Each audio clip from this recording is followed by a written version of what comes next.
As a young boy, John Brown knew what was right and wrong in his society. One of the things he found wrong was slavery. His beliefs changed as he matured, which led him to be the abolitionist we all know today. Even though religion wasn't a factor to John Brown, he believed we were all equal. As a young abolitionist, he helped in the Underground Railroads, helping free many blacks of the harsh reality of slavery. John Brown soon changed his method to fight slavery into a violent one. He wanted to send a strong message to slave owners and racist whites throughout the states. That led to Harper's Ferry, which he raided. Him and 20 of his men raided the artillery for weapons in order to arm themselves to fight against the racist whites.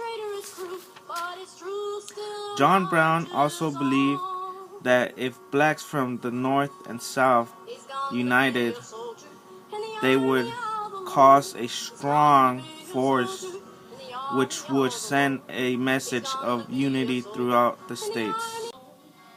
Brown became convinced that if he started an uprising among slaves by providing weapons and strategy, the revolt would spread across the entire South. Raid at Harper's Ferry became one of the contributing factors that led to the Civil War. Brown and his group of men spent the summer secretly stockpiling weapons, as they believed they could arm slaves in the South who would escape to join their cause. Brown traveled to Chambersburg, Pennsylvania at one point that summer to meet with his old friend, Frederick Douglass.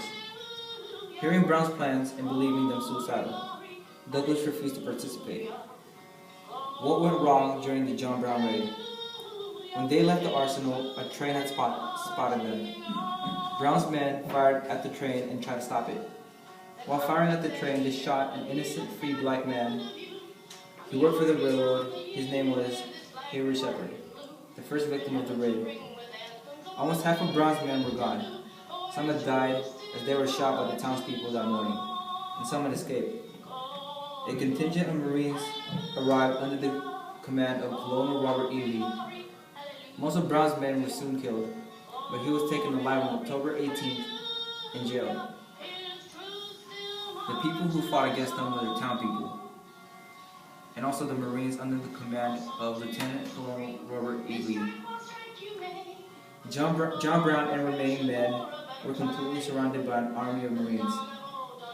Brown and his men were approached by a young lieutenant named J.E.B. Stewart, waving a white flag. Stewart said, "If you surrender, your lives will be spared." However, Brown refused. One Marine tried to stab Brown but missed and hit his buckle. Next, the Marines beat him unconsciously. In conclusion, John Brown was found guilty for his acts at Harper's Ferry. He was hanged December 2, 1859.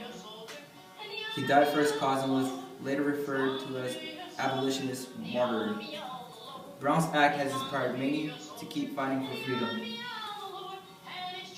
The significance of the raid was to cause inspiration among the slaves, but the whites from the North and South as well. The raid was highly controversial and was interpreted differently, but from my research, I learned that John Brown was a martyr. Brown committed these crimes in order to end. He was extremely passionate about doing so. He said, "I, John Brown, am now quite certain that the crimes of this guilty land will never be purged away but with blood." John Brown was an inspiration to many. He was a white man fighting to eliminate slavery. He was white and could do whatever he pleased, but he chose to protect the rights of blacks. Brown did not judge anyone by the color of their skin, but rather saw everyone as humans and said we should all be treated equally. John Brown was a martyr for the cause of emancipation, the abolition of slavery, and freedom. A martyr is a person who is put to death or endures great suffering on behalf of any belief, principle, or cause. Brown says, "I will die fighting for this cause. There will be no peace in this land until slavery is done for." What caused him to think like that? When he was young, he saw an African American boy being mistreated, and from that day forward, he swore eternal war with slavery. Brown's refusal of prayer when he was in jail, while in prison, awaiting his death, Brown did not want the priests from the South to pray for him. He said, "My knees will not bend in prayer with them while their hands are stained with the blood of souls." They owned slaves, which caused him to deny their services. What did the raid spark? By doing the raid and dying for his purpose, he inspired people to begin anti-slavery movements. This was also one of the triggers that started the Civil War, made people think differently and not be closed-minded anymore. John Brown was an inspiration to many, was known as a martyr against the American anti-slavery cause, and sparked many anti-slavery movements. Even though John Brown's raid was unsuccessful, he still managed to become a great influence in American history. The raid is known as one of the triggers to the Civil War, the war that ended slavery. John Brown's place in history was a hero, even though people think he was a murderer. John Brown was born in the deepest religious family, led by a father who was greatly opposed to slavery. John Brown was obsessed with the cause that he raised a black youth as one of his own. As a contribution to the cause, he sacrificed himself and his sons at Harper Ferry's raid. John Brown was a man of action, a man who will not be deterred from his mission of abolishing slavery. He believed that violence was the only way from stopping the evils of slavery. Here are some of John Brown's words. "These ministers who profess to be Christian and hold slaves or advocate slavery, I cannot abide them. My knees will not bend in prayer with them, while their hands are stained with the blood of souls."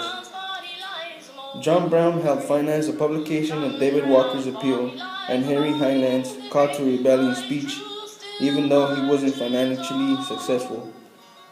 Another accomplishment was that he participated in the Underground Railroad, and in 1851 he established the League of Galileans. John Brown became a major figure in 1855 when he followed his sons to Kansas City, where he became the leader of anti-slavery guerrillas and fought a pro-slavery attack against the anti-slavery of Lawrence. In conclusion, here are some words of David Thoreau about John Brown. "He did not recognize unjust human laws, but resisted them as he was bid. No man in America has ever stood up so presently and effectively for the dignity of human nature. With every drop of his honest blood, he hated slavery, and in his early manhood, he resolved to lay his life on freedom's altar, whipping art that insufferable action. He never faltered. So godlike was his incapable soul that he dared to face the world alone." Here are his last words before death. "I, John Brown, am quite certain that the crimes of guilty land will never be purged away, but with blood I had, as I now think vainly, flattered myself with that every much bloodshed it might be done."